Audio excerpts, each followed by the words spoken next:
Magandang hapon mga ka-agri.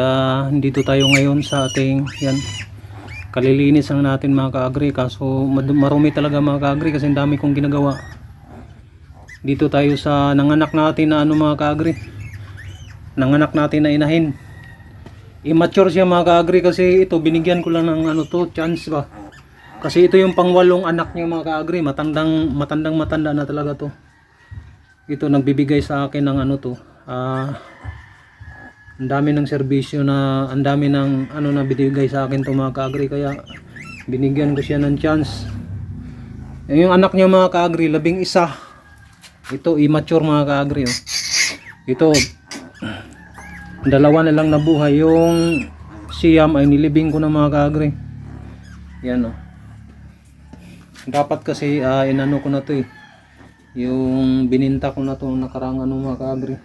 Hindi talaga naisalba yung niya, yung siyam na ang lalaki pa naman mga ka-agri. Itong ginagamit ko na na gatas pala ang pork milk.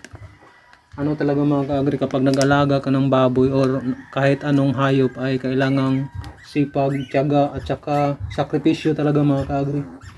Hindi lahat mga ka-agri na yung kikita ka talaga kaagad na talaga pag sikapan mo tsaka dadaan ka muna sa mga ka-agri ba, hirap. Pero ganun pa man mga ka-agri, ito magdi-December na ibenta ko na lang to ng mga ka-agri. Patatabain ko na lang muna to saka ibibenta mga ka-agri. Naawa ako kanina kasi mga ka-agri, gabi kasi to siya na ang dumi ng mga ka-agri. Di pa tayo nakalinis. I-share ko lang sa inyo itong ito yung ginamit ko kanina mga ka-agri, kasi kapag yung baboy kasi ay matanda na, kung sa tao pa to mga ka-agri ay menopausal stage na ba siya ba, alam ko naman na to yung ganun talaga mangyari niya. Babutit makaanak, 2 anak, or dapat kasi to siya mga ka-agri, manganak to siya December 7, nanganak siya December 3.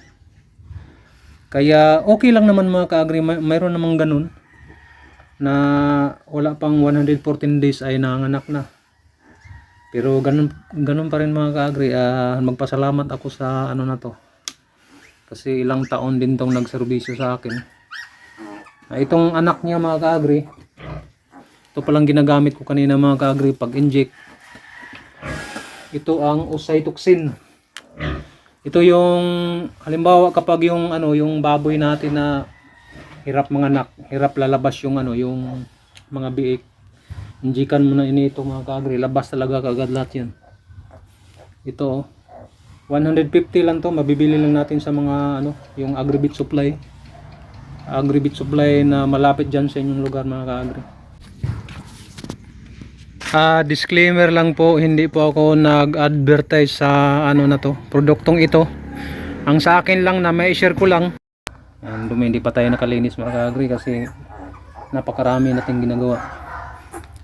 Naawa ako nito kanina lang ako nagpapasuso nito mga ka-agri. Nakain na ilang na ako.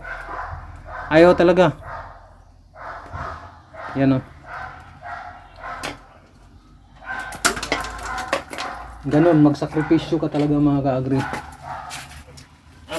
Ito bayaan ko lang to, basta pasusuhin ko to siya mga ka-agri ng ng pork milk. Ito ba, hanggang kaya ko kasi may buhay yan kawawa naman tong natin. Ito yan, sobrang tanda na kasi itong mga ka-agri, ilang taon na to na nagbibigay ng sa atin. Yan lang mga ka-agri, kasi maglilinis pa ako mga ka-agri. Hindi ko pa na dami kong gagawin. Mayroon namang dito yung ito.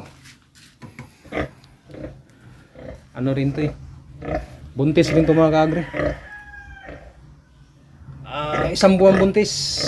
Hindi ko muna pinapataba yan kasi kapag patatabain mo kasi yung baboy ay may posibilidad kasi na konti lang binigay kong pagkain yan mga ka-agri, kasi may posibilidad na hindi mabuntis kapag bugahan mo ng pagkain. Yan, magwa 1 month pa yung mga ka-agri, yung buntis yan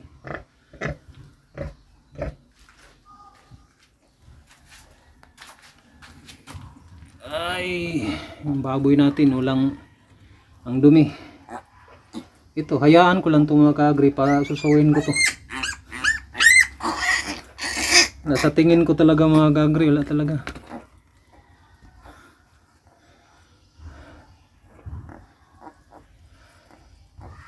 Grabe ugat to. Yan mga ka-agri,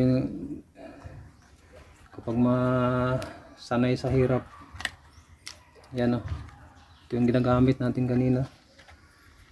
Grabe talaga pag NG ko nito mga ka-agri, inubos ko to 5 ml kasi nasa mga 100 mahigit 100 kilos to eh. Grabe talaga, labas ka agad yung mga anak niya mga ka-agri. Yung 5 sunod-sunod. Kasi inano ko siya, yung kamay ko, tinulungan ko siya para may labas yung ano eh, yung mga biik ba, ayaw pumasok yung kamay ko, hindi, ito lang pumasok eh. Tinulungan ko talaga siya, kaya na ano siya mga ka-agri, yung na nangihina ba. Yan lang talaga mga ka-agri, immature. Ngayon lang ako encounter ng ganito mga ka-agri sa tagal-tagal ko nang nag-alaga ng baboy. First time kong ng ganito. Saka pang-8 anak niya to. Ilang taon na nagserbisyo mga ka-agri. Yan lang pong ating video ngayon. Marami pong salamat yung panunood at God bless.